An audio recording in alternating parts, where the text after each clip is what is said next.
Bonsoir tout le monde, ça va bien? Super, super. Je m'appelle Adib Al-Khalidé. Généralement, la première chose que les gens remarquent chez moi, c'est la cicatrice que j'ai dans la face. Et c'est toujours gênant pour moi de raconter cette histoire-là à des gens que je connais pas, parce que moi, je me suis fait frapper par un cheval. Je me suis fait frapper par un cheval. Est-ce que vous savez combien de gens vont passer leur vie sans avoir à prononcer cette phrase-là? Je me suis fait frapper par un cheval. J'ai subi un accident qui était à la mode au Moyen-Âge. Il y a sûrement du monde qui se dit, coudonc, c'est arrivé quand, en 1345? Non, c'est arrivé en 2002. Je faisais de la luge sur le Mont-Royal. Et cette journée-là, il y avait une calèche tirée par un cheval. Et le conducteur devait se sentir exotique parce qu'il s'est dit, « Ah, tiens, je vais passer là où les enfants finissent de glisser. » Fait que moi, j'ai atterri sur le cheval, OK? Maintenant, mettez-vous à ma place. J'ai 13 ans. Plaisir, neige, luge, whoopin, un pénis de cheval. Moi, en 4 minutes, j'ai vécu et la guerre des Tucs et les filles de Caleb.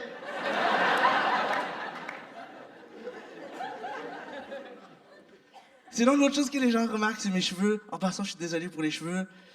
C'est la saison des allergies, je sais pas.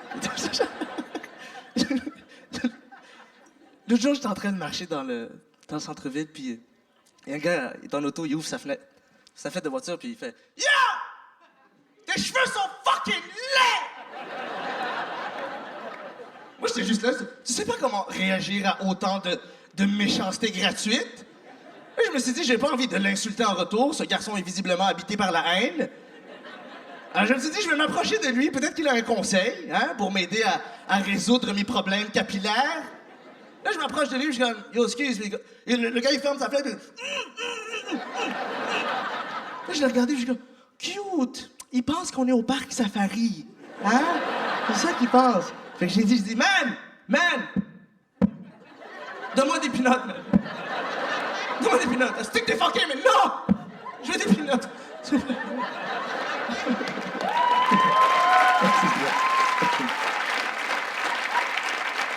Ou sinon, c'est généralement une mauvaise idée de se faire pousser un afro, OK? Je vais vous dire pourquoi. Il se passe des choses bizarres. Les gens touchent ta tête sans te demander la permission, OK? Et c'est des gens que tu connais pas, dans des endroits bizarres, comme la rue proche des égouts. Les gens viennent me voir et touchent ma tête, ils sont comme « Ah! C'est doux!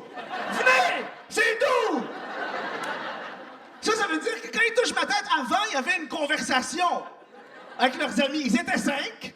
Ils m'ont regardé, il y a eu des questions qui ont été soulevées. Ils ont sélectionné un détective, le plus courageux de la bande, qui est venu confirmer l'hypothèse. Conclusion, ouais, c'est doux! C'est un mélange entre un mouton et une doudou, venez! Ils touchent ma tête, puis ils font des commentaires. C'est un peu gras. Ça me dérange pas pour de vrai. Ça me dérange pas que les gens touchent ma tête, mais en même temps, je pense qu'on est programmé à vouloir se protéger parce que on est élevé dans une société où est-ce que c'est basé sur le patouchage des inconnus, non? Hein? Quand t'es petit, mon corps, ce n'est pas le tien. Et nos parents nous disent ça à cause qu'il y a un certain type de personnes dans la population, très petits, mais quand même, des kidnappeurs ou des pédophiles, ou des kidnappeurs / pédophiles, des espèces de prédateurs ambidextres. Ok, je sais pas. T'es trop loin. T'es trop loin. Ouais, ça m'a toujours fasciné. Mais, tu sais, qu'est-ce que ma mère me disait pour contrer la pédophilie? Elle disait, prends pas des bonbons des étrangers. Ça, c'est ce que ma mère me disait. Et moi, j'ai toujours trouvé ça fascinant parce que je me suis dit, tu penses, ça fait 10 000 ans qu'on dit ça aux enfants, prends pas des bonbons des étrangers. Tu penses vraiment qu'après 10 000 ans, le lobby pédophile n'a pas trouvé une esquive à cette astuce audacieuse? Hein? Ils se rassemblent à chaque samedi et ils sont comme, oh, fuck! On a tout essayé, Smarties, Gummy Bear, Fuzzy Peach! La semaine passée, on s'est ruiné avec des Ferrero Rocher! De toute façon, si vous avez des enfants, ne leur dites pas ça, parce que s'ils font comme moi, ça va mal finir. Moi, ma mère me disait, prends pas des bonbons des étrangers. Mettons, elle m'envoyait faire une commission, me donnait l'argent, elle me disait, prends pas des bonbons des étrangers. Et là, moi, je l'écoutais pas trop. Et là, je sortais dehors, je suis comme, quoi? Il y a des étrangers qui te donnent des bonbons? Et là, au lieu que ça me prenne 5 minutes d'acheter du lait, ça me prenait 1h30, j'allais voir tout le monde, j'ai comme, c'est toi? Ma mère a dit qu'on donnait des bonbons? Non, ok. C'est moi qui avais l'air d'un fou à la fin.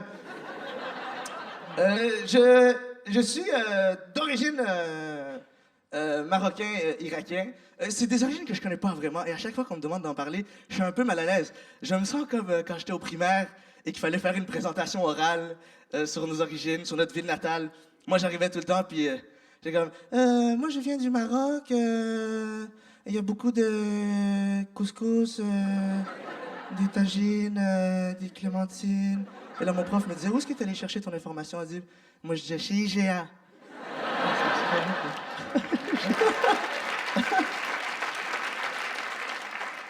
Ça fait quelque temps que je travaille sur le terrain pour essayer de contrer le phénomène des stéréotypes et j'ai décidé d'arrêter de le faire. En fait, j'ai décidé de changer ma technique. Parce que avant, ce que j'essayais de faire, c'était d'éliminer les stéréotypes et maintenant, j'essaie de les endurcir. Les endurcir à un tel point qu'ils puissent plus contenir puis qu'ils explosent, OK? Je veux dire, je reviens du Panama. Je suis allé 1 mois au Panama et en revenant dans l'avion, j'avais une immense barbe, OK?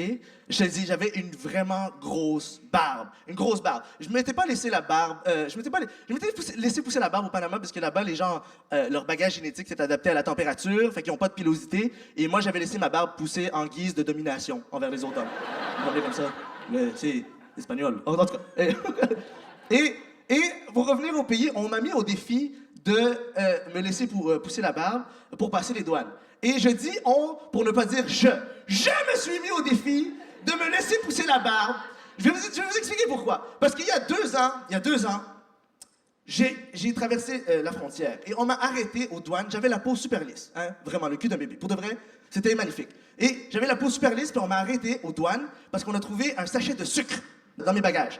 Et selon un certain type de douanier, du sucre dans des bagages, ça voudrait dire que je participe au narcotrafic colombien. Ça, c'était leur raisonnement. Et je vais vous dire ce qui m'a insulté le plus dans cette histoire-là. C'est pas le truc du sucre ou la détention de 3 heures. C'est le fait qu'en plus d'avoir le stéréotype du terroriste, ils m'ont plaqué celui du passeur de cocaïne. Et tout le monde sait que les Arabes passent pas de cocaïne. C'est les hispanophones qui passent la cocaïne. OK? Sérieusement. Moi, si tu veux... Si tu veux faire des stéréotypes ou donner des préjugés défavorables aux gens, au moins sois juste et habile. On ne se promène pas dans la société en distribuant le mauvais stéréotype au mauvais bagage socio-culturel. Non! Tu ne vas pas voir un Chinois pour lui dire « Ah, vous avez la mauvaise tendance de faire des siestes et porter des sombreros. » Non! Tu dis pas ça à un Chinois. Tu dis à un Chinois « Vous êtes généralement farfelu quand vous parlez une autre langue. Vous êtes généralement de petite taille et vous avez la capacité de vous introduire dans des endroits discrets et sombres. » C'est ça que tu dis à un Chinois. Hein?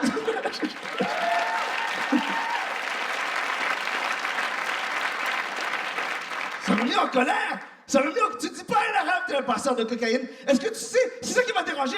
J'ai dit, est-ce que tu sais combien de temps ça prend, hein, pour bâtir un stéréotype et l'installer dans l'imaginaire collectif et s'assurer que tout le monde l'accepte de manière consensuelle? Ça prend du temps. Faut d'abord que tu spottes quelqu'un, que tu enregistres sa physionomie. Après ça, il faut que tu enregistres son accent, que tu le spottes en train d'agir d'une manière particulière, que tu vas transposer au groupe auquel il appartient.